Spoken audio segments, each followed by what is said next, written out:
Hello,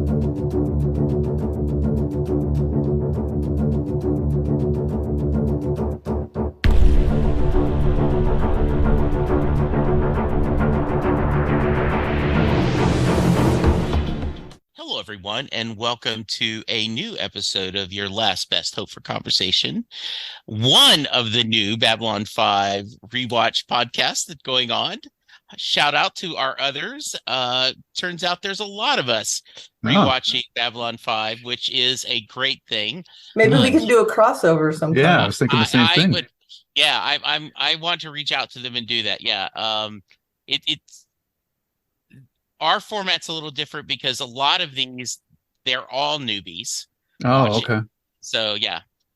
So they don't have someone that spoils stuff for them. Exactly. Yes. And I thought of that this episode because I had spoiled one of the big reveals without meaning to. Not a big deal, though. It really wasn't a big deal. Right. So joining me, as you heard, is Lou. Hello, everyone. Karen. Hello. We are talking Hunter, Prey, a fugitive with secret Earthforce data relating to President Santiago's death, takes refuge on Babylon 5. This is the 13th episode of the second season, originally aired March 1st, 1995. And I will start with you, Lou. Quick thoughts. It was a solid episode. There was, certain plot conveniences that one had to overlook for the story to work, but I enjoyed the cast, and the guest stars were really good this time. So it elevated what was mainly a pedestrian episode for me, and made it better with, of course, the big reveal of something at the end that is interesting. And we'll have to talk more about these mysterious Vorlons. All right, Karen. Yeah, same. I think it probably, without the performances, would have been a little draggy. But the fact that we got such great actors in this episode, I think that really propelled it further. And also a lot of important information in this. So it's hard for me to dislike it. And I don't dislike it. I'll go there. Learning more about the Vorlon is a big deal at this point. We really want to learn about them. So getting an episode, 13 episodes in to the second season is great. I mean, we have a long way to go for the end of the series. And so I want to really learn more about the players at this point. Yeah, I agree. I'm watching the episodes now with the thought of you two both kind of expressing, well, we really thought 2 was going to step up the game, and there have been great episodes that have, but overall has the average rank. So this one is one I said, I felt like this was a needed episode, right? They had to get information out there, and so they wrote a story so that we could pass some of this information on, and they did it well. But I think this is an episode that would work better if you were binging. Like if you weren't just stopping, you're like, okay, great, let me hit the next one and see what's going to go on. Okay. We find out that one of the former Vice President, now President Clark's personal physician is missing. And he might have secret information needed. And so we get someone coming from the actor is one of those guys. I'll have to look him up now. Which one? The one that's going to look Bernie Casey. Right, Bernie Casey. You might know him from Revenge of the Nerds. Also Bill and Ted's Adventure, a bunch of stuff. And he's been in a lot of stuff. So, but I remember him more from the now problematic Revenge of the Nerds. Yeah. So he's there going to tear the station apart because they feel that the Dr. Everett Jacobs needs to be found. And because he's got important data, right? He's got the smoking gun, so to speak. So Karen, let's start with you. That storyline. Yeah. How do you feel about that?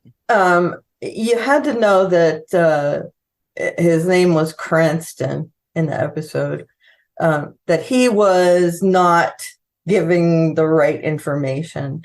When we learn that he is the private physician for Clark, from our end, we can see, okay, so he's got some information about why the president was killed. But he's representing it as, oh, this guy took state secrets. He's an espionage agent, and he's really fluffing this up to be way more important.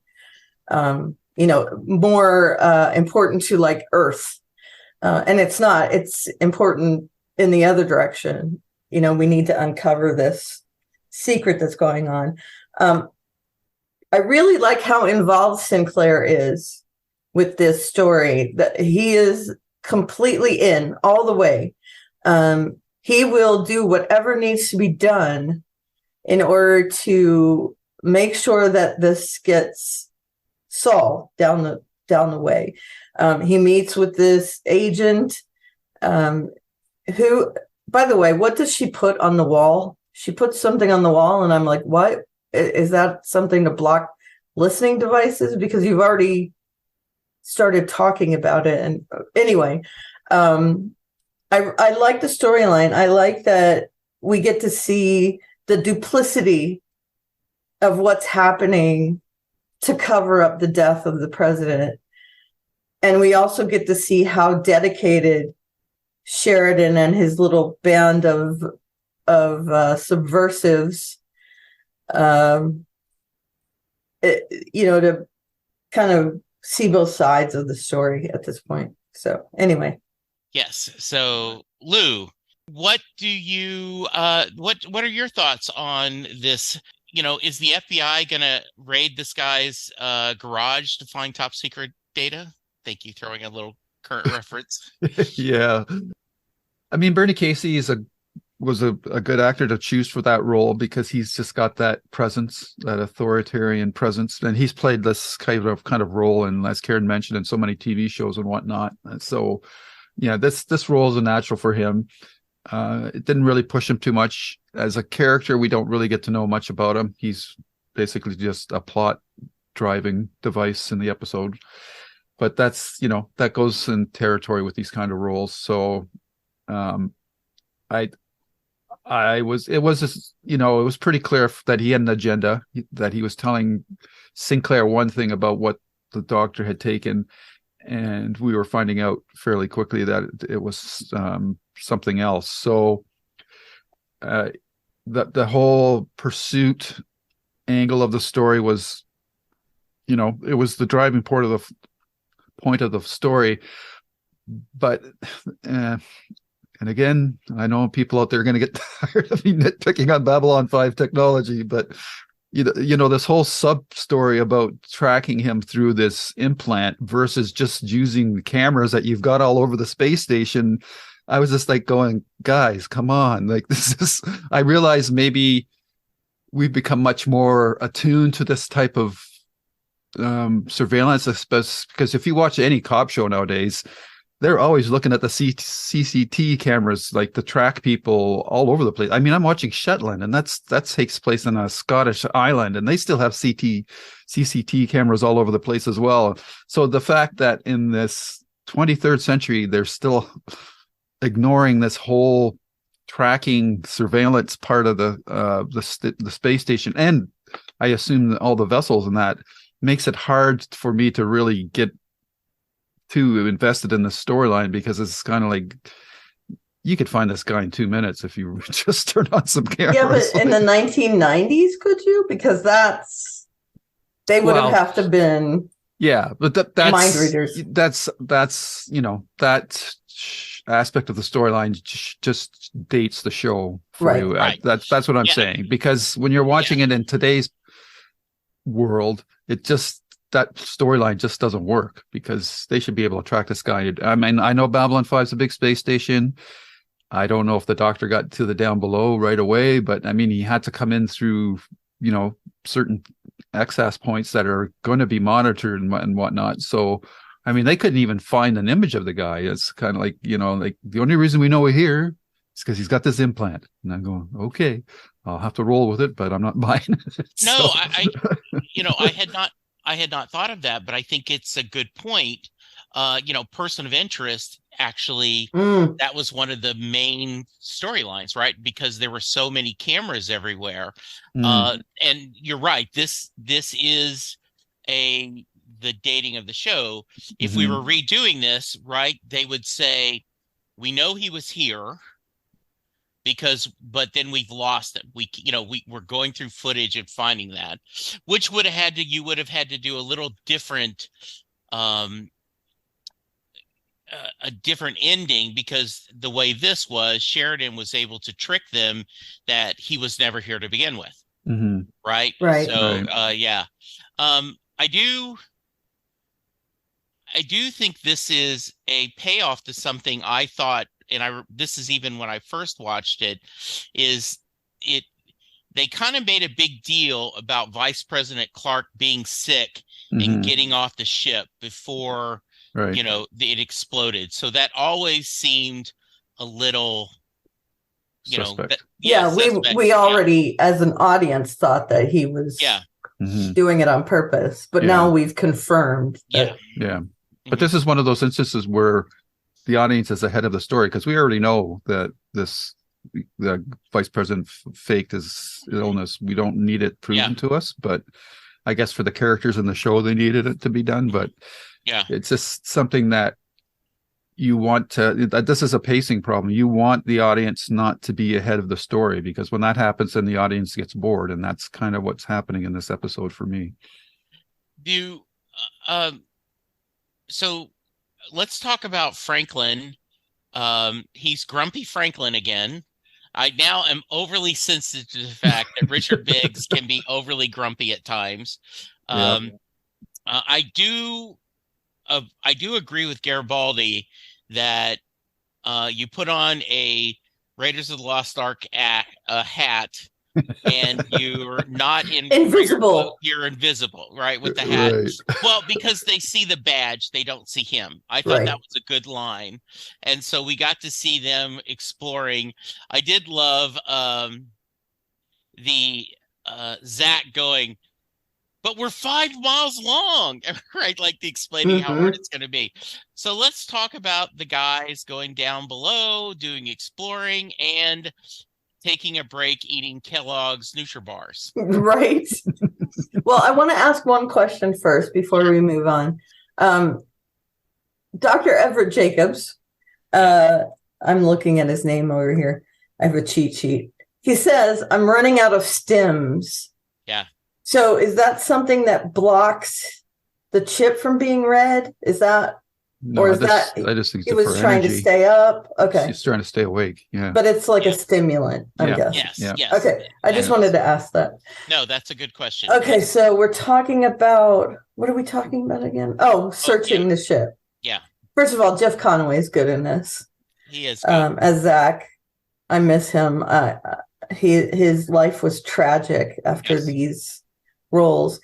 But it just shows that he was good when he was good. Even in the small part that he has, this is not a spoiler because you can look at IMDb. He becomes a regular. Okay, so, good. Yeah. So that is and he has some good parts in this. I really think it shows he was more than just the guy from Taxi. Right. It was not, and it's deeper than his role on Taxi. He was the dumbass on Taxi. Right. So being on this, and he's, a relatively smart guy. He does his job. He's all about the job, and he's loyal. And I like that about him. And, he does bring up, okay, it's 5 miles long. How are we going to do that? And then, Mr. Big Time Cranston dude, Bill Barr, I guess, is what we would describe him as. He has devices just handy so that we can search them out that look like things that would read, the tags on your clothes when you go to check it out. Yeah.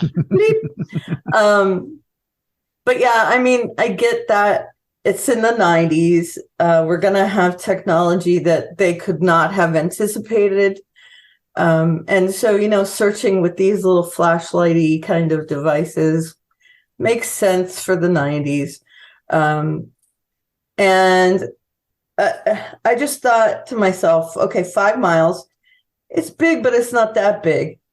There are people that run 5 miles every day. So, and these guys are in shape. 5 miles is nothing, right? I mean, yeah, it's big. It's not 5 miles wide, but it's big, wide. They got to fan out and search. It's not unheard of to search that area. So it was a little puzzling to me. Why are you upset about having to search? I'm guessing this will happen again, that you've got to search the ship. That's a security thing. That happened a million times on like Star Trek, The Next Generation, Farscape even. Got to search the ship. So, I mean, that, again, the technology part of it takes you out a little bit. But I think searching for him was an important part of the storyline because it shows that he's a doctor, yes, but it's so important for him to get this information out that he's going to take every precaution to hide himself. And I think that's the important part of that story is he knows how vital this information is. And so, that kind of brought it home that, okay, yeah, searching should be easy, should be able to find him, but this guy is doing his best to stay off the radar, like literally his best to stay off the radar. So, that's something that kind of hammers home at you that he knows how important this is. He's ready to die in order to get this information out. He doesn't know who to trust. He doesn't know that Sheridan and, the higher ups on the ship they would welcome this information. He doesn't know that. So, and he's come here as, okay, if I'm remembering correctly, he has come here because it was convenient. He was somewhere, there was a ship going to Babylon 5. He's got to get out, so he takes the ship. Babylon 5 was not his goal. It was just, I got to go somewhere. So the fact that he chose Babylon 5, probably really smart. It's a big enough ship. It's easy to hide. He goes right to the derelict areas of the ship. He tries to get an ID. He's doing what he should be doing to get this information out. So, I mean, that just is what it was hammered home for me. Yeah, I think of this as he ended up getting here and it's like DFW Airport or LaGuardia or even O'Hare, right? It's a central airport where there's a lot of ships coming and going where they could leave. I think. Hello, you got to say Atlanta in there. Yeah, Atlanta. That's true. It's a Delta hub. Yes, it is. Yeah. Very nice. Toronto. How about you, Lou? Yeah, Toronto. Exactly. Yeah. Yeah, I had to laugh. Like I thought Garibaldi rocked the hat pretty good, but I'm looking at them and saying, besides Garibaldi, and the captain, who's probably the most recognizable character on the space station? It's the doctor. But does he wear a hat? No. So it's kind of like it's pointless for Garibaldi to wear one other than the look because Franklin doesn't do anything to alter his appearance. And the same with Stedman, the Dr. Edwards Jacobs. Like he doesn't put on a hat. Like I guess baseball caps are out of style in the 23rd century, but he doesn't wear sunglasses or something, or a hoodie or something to kind of hide his appearance. They're just walking around the way they normally look. So yeah, it's kind of a quaint, naive look at how people would behave on the run. Because again, we've seen so many shows about people on the run or in movies where they, you just grab a baseball cap or a hoodie or sunglasses or something just to even a minor change to your appearance. But by and large, these people are just going around the way they looked normally. So that was kind of, I kind of got a chuckle out of that. And Garibaldi and Franklin, I thought it was Yeah, they made a good duo, but like you said, we're kind of hypersensitive to Franklin's quirks now. So sometimes it's just like, yeah, I'm not digging what's going on here. So I did appreciate yeah, the members only look yeah, too in the Well, jackets. yeah, and I did like Garibaldi calling him out. Well, the last time you chose to yeah, trust the yeah. doctor. Yeah. And I thought it was kind of funny when Garibaldi says, "I don't believe anybody," and then Franklin says, "What a wonderful world you live in." I thought, Yeah. neither one of you can really like, don't throw Yeah. stones in glass houses, kind of thing. Yeah. And So then Garibaldi, well, I did love in Garibaldi's quarters, right? And they're like, okay, well, when people are trying to stop shooting me, then we'll talk about interior design or something. That was nice. yeah, Um, the we also get the mysterious woman Susan. So they are following up on that. Um, Sheridan and his team are part of, you mean Sarah? yeah, Sarah, that's right. Yeah. Right. Okay. Uh the um the resistance, right? They Yep. are trying to decide. So I thought that was some interesting back and forth. And I like how they're playing this because he doesn't seem thrilled to be part of this. I really like how Bruce played this role.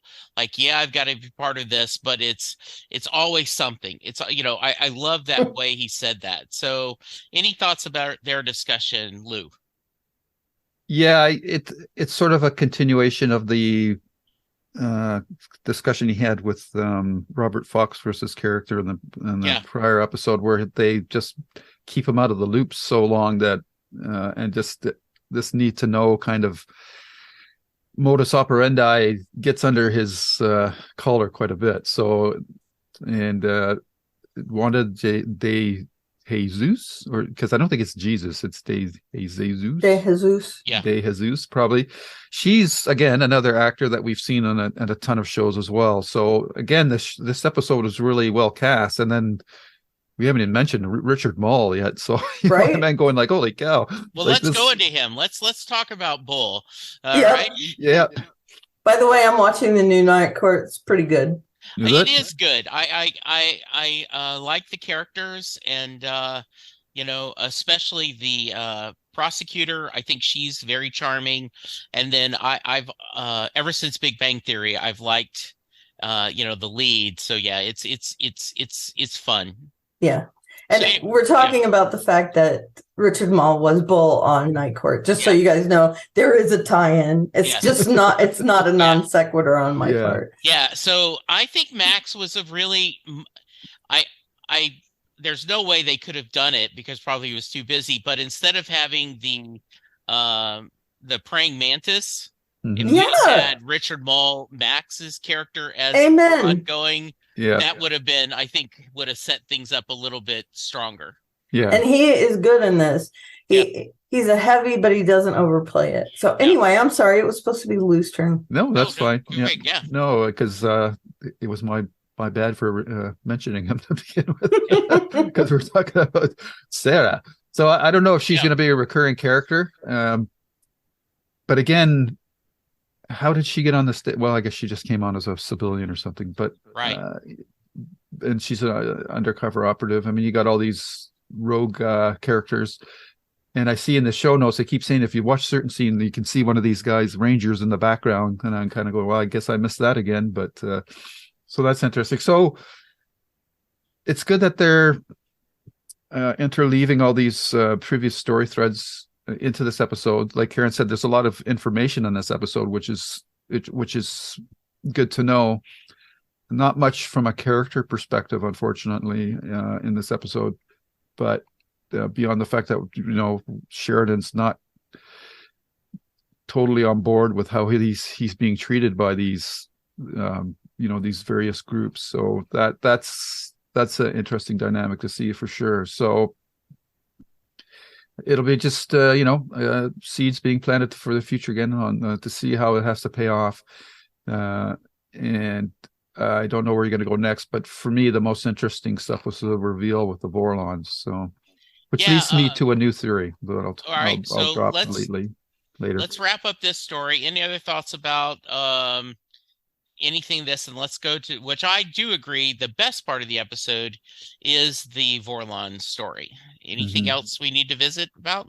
Yeah, I just wanted to put in here, and it does also include the Vorlon story, that Bruce Boxleitner is showing what is going on more than he's telling, which again I love. His acting is very emotive. When he talks to Kosh, he's frustrated and angry. When he talks to Sarah, he understands the importance of it. When he talks to Ivanova, there's a camaraderie, but they're also talking about serious things. So I mean, every conversation he has with different people, he does it differently. And I really appreciate that about him. And he's not wooden at all. He shows his emotions. And just seeing him super frustrated. Why is he not bringing in the rest of his little team on this information? I would like to think that after this episode was over, and I mean not episode as in Yeah. season, episode 13. I mean, after this whole thing went down, I would like to think that they reconnoiter and, share information. In my mind, canon, they do, right? Okay. Because it seems like he is trying to keep it. I agree. You know,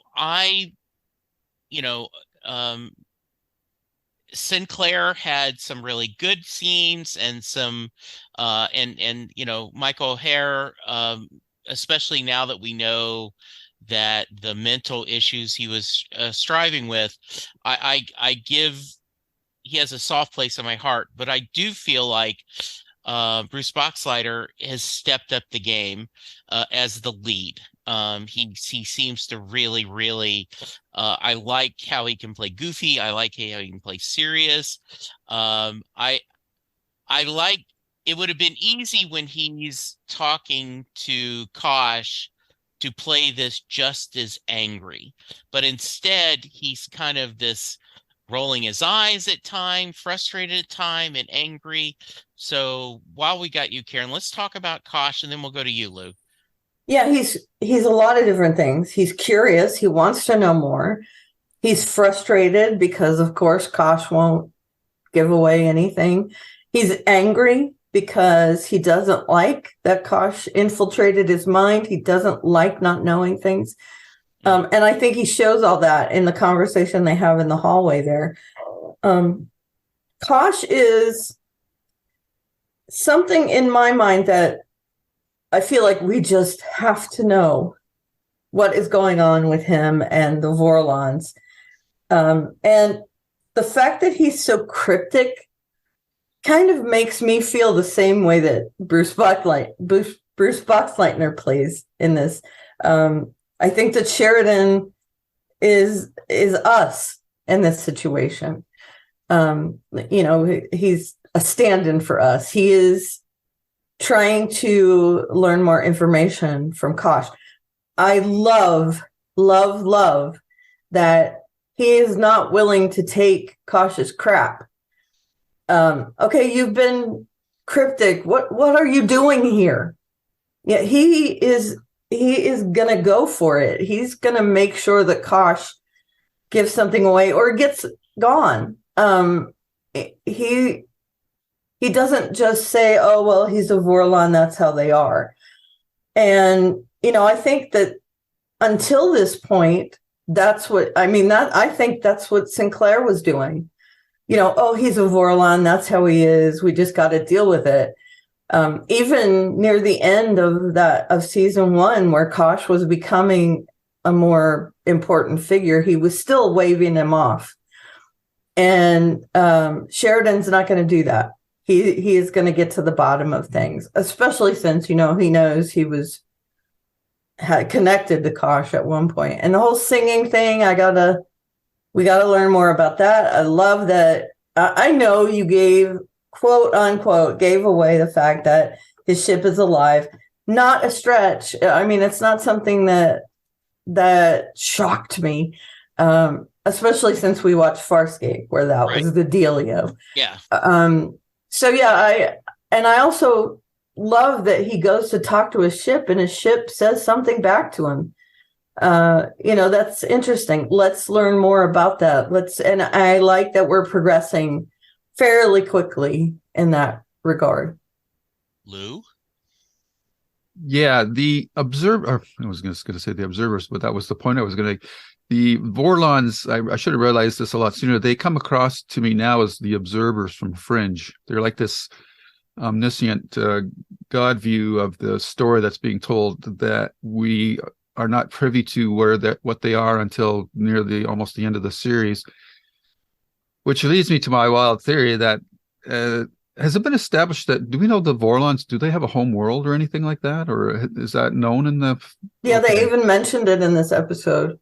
Yeah, That are you willing to violate the Vorlon homeworld space? and he talked about, right, like the ship mostly stays there till every once in a while Kosh goes back and forth to his homeworld. Right. Yeah. Okay. That could be.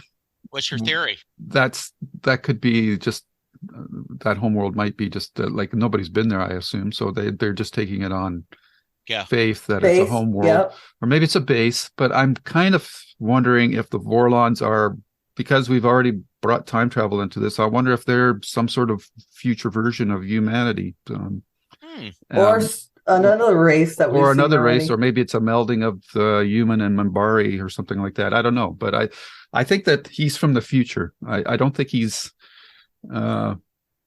But maybe time doesn't mean the same thing to them, so that could be another thing too. Maybe he can be in multiple times at once too. I don't know. That's really going out there, but yeah, I'm really curious to see. Like they're kind of like the Greek choir right now, so we're gonna have to see where that goes. But I don't think we'll find out to the very end. But I think when we do find out that they're not really as alien as we thought they were to begin with, so that will be interesting to find out. And the ship itself being alive is not a big surprise. It's because of the special effects of the show that now we can see that certain types of vessels have a certain look, and so it's usually some sort of electrical pastel psychedelic thing that makes me believe that anytime I see something soft like that versus like the more traditional metal plating type of stuff that we see with the other ships, that these ships are going to be living or semi-organic in some way. So that's interesting. I like that a lot, and I like the when the scientists came out of the cocoon, they said that the ship was singing to them. So, like Karen said, that's very interesting. And also that Koss entered Sinclair's dream, trying to get understanding. So. But what exactly he means by understanding is another thing as well. So yeah, I just I'm very intrigued by all that stuff, and it was long overdue in my mind that we got some more information about the Vorlons. Every time I say Vorlons, I always think of Captain Scarlet and the Mysterions, but that's another show. Well, yeah, I want to know what Sinclair is going to get out of that trade, because they did make a trade. If you help me with this guy, I'll do whatever. We don't know what that is yet, right? So I want to learn more about that too. Well, earlier in the past, earlier when we recorded, Louis, you had mentioned that you normally don't go to Lurker's Guide, and you said, give me a heads up if we need to. Mm-hmm. I recommend you going to Lurker's Guide because they have the dialogue between him and Kosh, Okay. where he says, you wanted to see me? And Kosh goes, you wanted to see me? They go through, they do non-spoilers, but it's worth reading that. I think because he is very Kosh, very vague, Mm-hmm. and I love seeing, John, are we just toys to you? And he says, what do you want? And then Kosh turns, never asked that question, which is very clear reference to Morden asking, what do you want? Right. Mm-hmm. So it applies pretty heavily that that's a shadow question. and therefore you shouldn't ask a shadow question because they're the Vorlons. Okay. I didn't So make that connection, but now yeah, that you pointed out it, yeah, that makes sense. Okay, yeah. that's So interesting. Well, we already knew that he had some connection to the shadows. yeah, And so, I just feel like that's a step in that direction. yeah. Or they're So the flip side. He's the flip side of the shadows. He's the light, but they don't call themselves that. I don't know. Right. Yeah. and then it ends with, I will teach you. And he says about yourself, about you, until you're ready for what to fight legends. So the question is, what are legends? What does he have to fight? And we don't get an answer.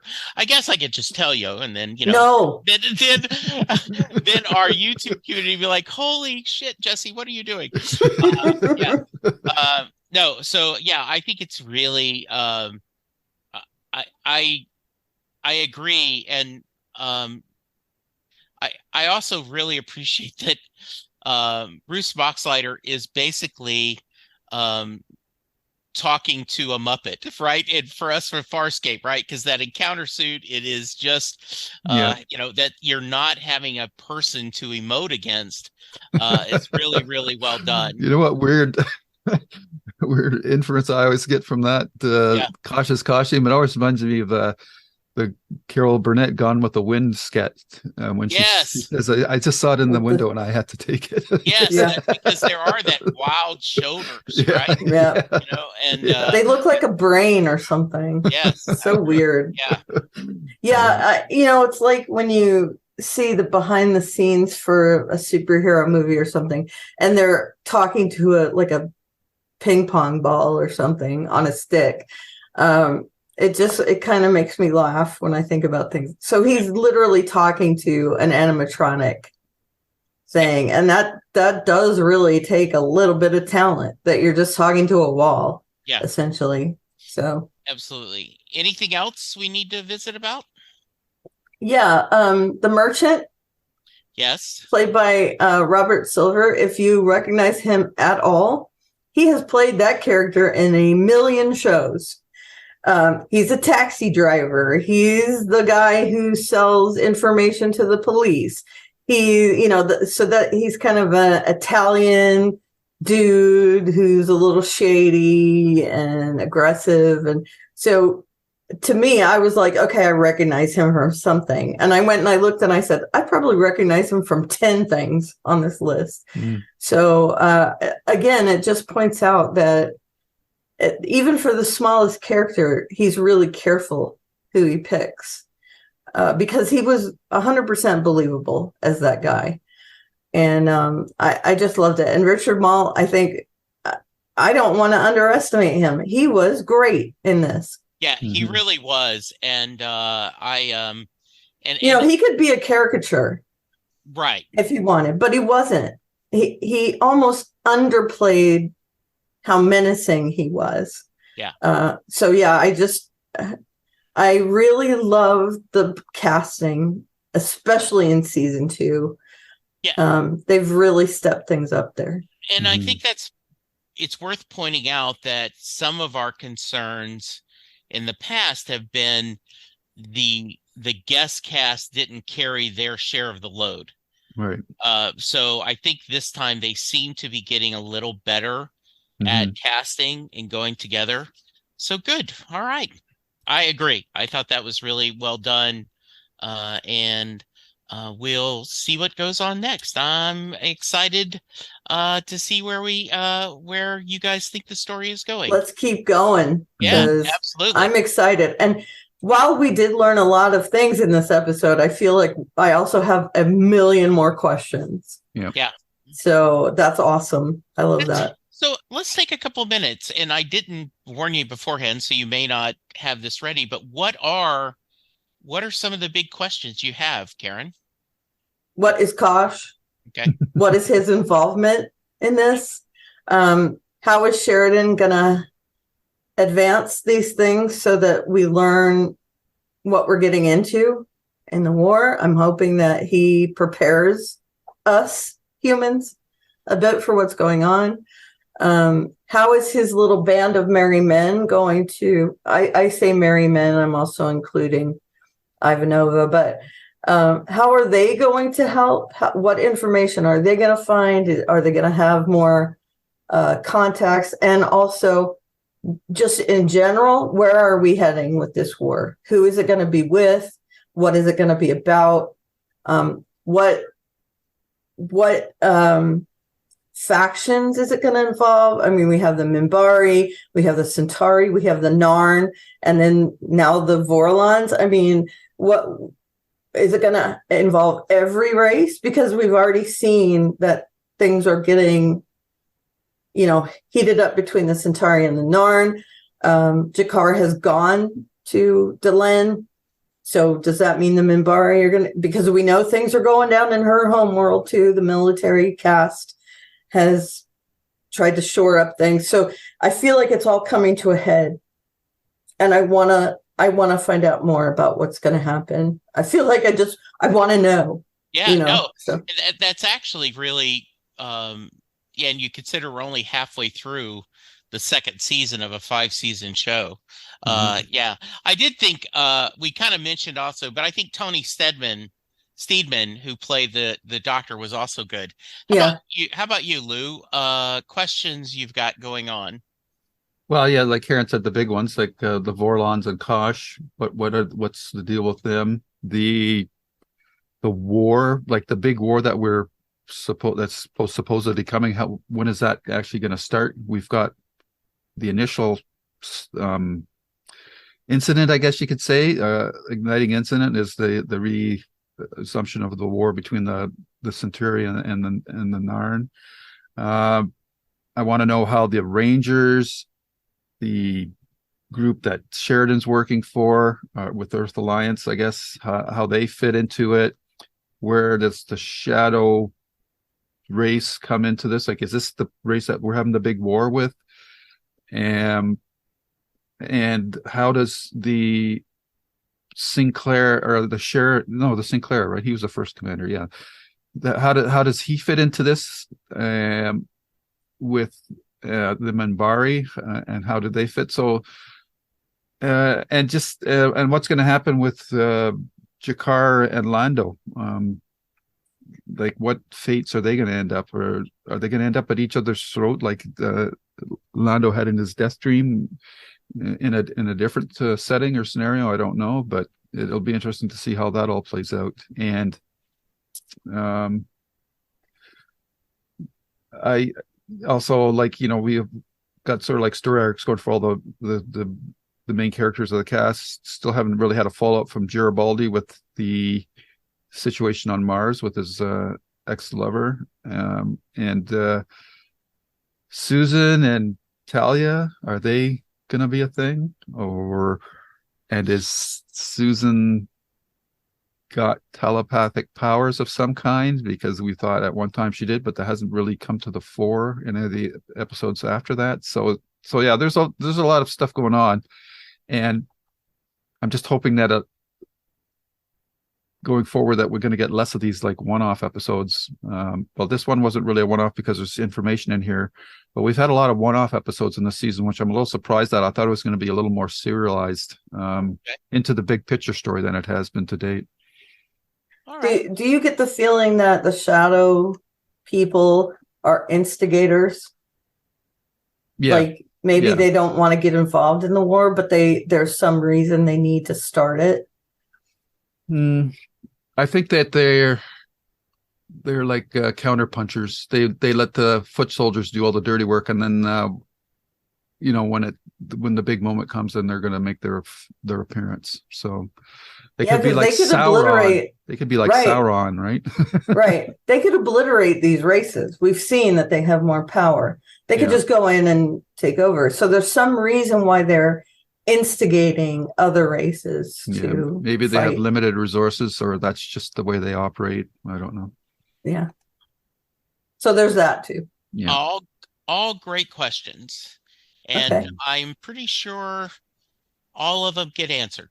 I didn't hear anything in there that I went, well, you're going to be disappointed. So that's good. Good. So we are on a good thing. And I will say, as you guys did with the Scapecast, there's a couple where you guys are right on the nose. Okay. Yeah, so I will leave that vague, but there are a couple things where, Yeah, we said that to you many yeah, times. like So I get it. yeah, and like if you're doing, cold, hot, cold, hot, you're warm. Yeah, a couple of you guys are red hot. All Yeah, right. and we didn't do that one on camera. We weren't on camera with each other. Yeah. So now I can see the nuances while you're listening to us. It is a lot more fun in Zoom. All right, let's do ratings. I will start because usually we kind of go. This was fine. The Verline stuff was really good. I think this extra people. So I'm going to give it a middle C, 7.5 Nutrigrain bars. Nice. You stole mine 100%. That's not fair. Yeah. I'll give it 7.5 fedoras. Oh, nice. I was going to say granola bars. You stole mine. I'm sorry. Oh, I'm kidding. I'm going to give it 7.5 ship songs. Nice. That's nice. Yeah, this was, like I said, it was good and it continues, and we're gonna do. Yeah, 7.5 is good. Yep. Yeah. Yep. Mm-hmm. Yes. Do we have feedback? Do we? I'm pretty sure you forwarded a letter to us a while ago. Yeah. Okay, hold on a minute. Yes. While you're doing that, you want me to do the YouTube please, stuff? Please okay. do. So we got for the episode Acts of Sacrifice, he got quite a few comments again. Ika Vilselin. I'm just going to call you Ika because some of these names are just too hard. I feel like Lando and Jakar's change has actually been gradual since the middle of the first season. It just gets more obvious now. I also think Lenier is still naive, a young, naive Minbari in some ways, despite being so businesslike now. I think he was completely serious when he said that the council is wise in the previous episode. So, fair points. I can see that definitely. There's definitely a naivety to him that is still being played by the Bill Mummy for sure. If he says the founding fathers were clearly Minbari, they set up 3 branches of government to check and balance each other. That's nice. The founding fathers? You mean U.S. founding fathers? Okay. Yeah, U.S. founding fathers, because we have the judicial branch, right. The legislative branch, and yeah. Okay. I wasn't sure if that was a Babylon 5 term or if he was talking real world. Simon says, Karen asks how the Susan plot fits in with the main plot. Many B5B plots are at best loosely thematically linked. In this, Susan had to make an act of sacrifice to ensure the alliance with the Illuminati, not the sacrifice of bodily autonomy that she was originally called upon to do so, but still a sacrifice of her dignity. Oh, nice. I see that. Yep. Yeah. Texas says, it's interesting when you're listening to different podcasts about the same thing, you get all different perspectives. That is cool. Yes. Brent and Jeff over at Babylon 5 for the first time seemed like they weren't quite sure what to make of this episode, but you all gave it high marks. Another thing I found interesting is Brent seemed to think the incident we see at the beginning might have been, shall we say, embellished for propaganda purposes, but you seem to take it at face value. I think I agree. I get the impression what we see with the Narn ship is actually what happens rather than just a recreation of it. Oh, okay. Right. Yeah, with the attack. Yeah, I never even thought that this was, maybe that's because I'm not a conspiracy guy. Right. Right? Like, Yeah. Well, I took it at face value because I don't think the Narn are that clever. So I don't think so either. I don't think they would come up with propaganda for that. And then he says, I comment on Lou's comment on my previous comment. The Sinclair Death Seeker was established early on. If you recall an infection, Garibaldi talks to him about it. Yeah. Okay. I disagree that Jakar was a one-note character in season 1. Yes, we mostly saw him as a hothead and schemer, but we also saw him as a priest and a philosopher. That's a fair point, but I think the overall impression, the indelible impression that was left was that he was a hothead. So that's, there certainly was those nuances, but they weren't illustrated enough to make a lasting impression, at least for me. I don't know how you guys feel about that, but I think that's a valid feedback. This show is so well written, really nothing, it goes back to no one is as they seem. So, and I don't think there's been a couple of guest stars where they've been very one note, but overall in the cast, everyone has been various, well developed and has shades. So yeah, but overall, my thought is first season, he's a he's a hothead. Mm-hmm. Yeah. Okay, so then we get a continuation of Texas set off a chain of comparisons to our podcasts against the other one, Jeff and Brent. Yeah. And they're coming. Well, I haven't listened to their podcast, so I don't know how, but it sounds like they're taking a very different approach, or a very narrow. They're just judging the series based on what they're seeing, whereas we're drawing comparisons from all the other shows that we've watched. So that's interesting, and it's just it just shows that the internet is a big place, and there's spots for all of us in it. So that's cool. And I'm gonna have to go listen to at least one of their episodes to see how they're approaching it. So that's interesting. Yeah, I want to do the same. I do think, I thought maybe when we started this, like, has it been overdone? Is there been too many Babylon 5 episode podcasts? Well, we'll have fun, the three of us, and if we get listeners, that is awesome. We want it's a bonus, yeah, bonus, but mostly it's a chance for us to talk once a week. And so I think it's hilarious. There's two or three, like I know at least two other Babylon 5 podcasts that are starting at the beginning doing a rewatch. So, and one of them actually got Londo as a guest. I saw that. Wow. Yeah. Them. Yeah. So I gotta listen to that one for sure. I was like, well done. So yeah. Who can we get is what I said. Congratulations to them. That's big it's always time. Nice when you can do that. Yeah, absolutely. Okay, so what else we got here? Iffy says Londo and Jakar's character arcs are far from over. Iffy, that's a spoiler. And then Simon wants to know whatever happened to Holly from Wisconsin. Agreed. Where is she? Yeah. Holly, where are you? We miss you. And then the last comment is about your microphone sounding distorted last episode. Yes, so we're hopefully this time it sounds better, because we've agreed and we've done our best to rectify that. Yes, we and did. That's it. Okay. Yep. And Karen, did you get the email? I did. Okay. It's from Texas Anashock, and gives us a answer to what am I, he or she, directs us to the TV trope of mathematician's answer, which I actually use a lot. When I see a tweet that says, do you like this or that? I say yes to it. As a funny little aside. So it's that kind of thing. Am I male or female? Yes, I am male or female. So you know what? I'm just going to keep it they. Yes. I did love their answer to that. Yeah. I had never heard of this trope, this mathematical answer. And I went down. Remember last week you guys asked, and they had already sent the email. And so that's why I said, we get an answer next week. So yes. Awesome. Well, not really. I mean, It's an answer to the question we asked. Yeah. I mean, if you think about it, male or female, yes, I am one of those two. Yeah. We're not asking the correct question. But you know what? I like that answer. So I'm just going to keep it. I like it. I like the mystery. They say, now on to the episode.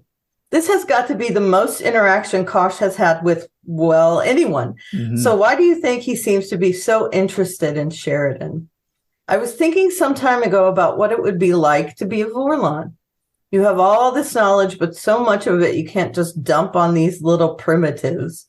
Half of it they wouldn't understand, and the rest they wouldn't believe. So you have to give answers that make them think about what you said and try to lead them to the answer, often in a way that makes them think it was their idea all along. So what do you think Kosh's lessons will entail? I'm sure we can guess what he means by fighting legends. You know what? I can't. So I don't know about you, Texas, but I can't guess. I have no idea what he means by fighting. Do you guys? I'm sorry, fighting. Do you guys have a guess about fighting legends? I mean, I don't. And they say, I'm sure we can guess what he means by fighting legends. Anyway. We now have the first piece in a case against President Clark. It's circumstantial, yes, and useless on its own, but I'm sure more will be uncovered. Dun, dun, dun. I love the little interaction with Franklin, Garibaldi, and Jacobs, where Michael asked what his grades in med school were. Franklin said 4.0, but Jacobs corrected the 3.7. I forgot about that. That was funny. I'm sure you all enjoyed seeing him taken down a peg. Yes, I did. Anyway, things are beginning to pick up. We'll see where it goes. Until then, this is the Texas Endleshock signing off. Fantastic. Yes, very nice. I appreciate it. And yes, my mouth is closed about who they may be talking about. If someone wants to reach you, how can they, Karen? I'm at Oliveria on the Twitter machine. I interact with people on the YouTubes. And my blog is allystuff.com. There's a link in my Twitter bio to it. And the main page that it takes you to has a bunch of links that I find interesting. I updated it not long ago. If you feel like reading my book reviews, you can check out the blog part, but otherwise it's mostly just for the links. Anyway, that's where you can reach me. All right. And Lou? I have a Legends guess. Do you? I think the legends are themselves, but we'll see. Okay. Oh, I like that. Okay, that's I filled up my quota of wild ass guesses for the year. You can find me on YouTube at Lou's Reviews, where you'll find these podcasts along with the Stephen King podcast, the Writers Podcast, and our JKLM Media podcast, where we just finished Station 11, I believe, and we had our books up as well. Right. Or did they do that before? I can't. Yeah, well, before. Those are the last two, anyhow. Yes. Next up, this week we'll have the English, which is great, and we're going to be recording our thoughts on Karen's pick, Identity Crisis. So on Twitter, you can find me at Lou W. Sitzmore or at S King Podcast. Yes. Our email address, jklb5podcast@gmail.com. I am at Jesse Jackson DFW. I do warn you that my Twitter is very heavy Bruce podcasting right now, Bruce centric. As we're recording this, it is Sunday morning, and February 5th, and I have February 10th in Dallas, February 12th in Houston. No, February 10th in Dallas, February 14th in Houston, February 16th in Austin, and February 21st in Tulsa Springsteen shows. So I will be out in the streets dancing in the dark. So out in Jungle Land. Yes, absolutely. All right. Are you gonna better watch out? You better not. Yes, That's one of my favorite Bruce's songs. It's his Christmas. Absolutely. All right. Thank you, Lou. Thank you, Karen. Next week, we do a episode that I really love because it is written by Peter David. Again, Yay. there all the honor lies. And it is very different than his previous one. His previous one was very funny. And this one has not as much humor, though there is certainly some in it. So I look forward to next week. We will talk. Can we also say real quick? I'm sorry. No. It was recently taken off HBO, and it looks like the Roku channel bought a bunch of the stuff that HBO's been taking off. Oh, okay. So I'm assuming it's going to come on Roku. So for those of you that don't have the DVDs and we're watching it on HBO, keep an eye out. It might show up on the Roku channel. So, ooh, that would be great news. I appreciate that. Good. Has anybody heard anything more about the reboot? No. No. Okay. I actually kick $5 a month to JMS's Patreon page. Okay.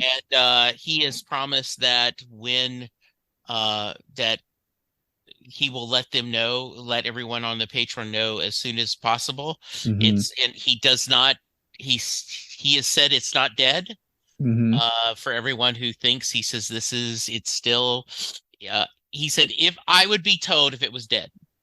Right. So he's Okay. still hoping Yeah. for I it. just thought I saw something on the internet this week that the decision was going to be made soon or something. But, Yeah, that's what we've heard. And um, so yeah, we'll see. And he's doing one of the nice things about his Patreon is once a month he does a commentary on an episode that the patrons vote for. oh, And now okay. they're in the fourth, like the third or fourth season, so where he pushes play and he just talks about the episode. So that's been Cool. kind of fun to do. Yeah. Does he That's have a awesome. cigar and a glass of scotch when he does it, or No, he doesn't. like Ron Moore?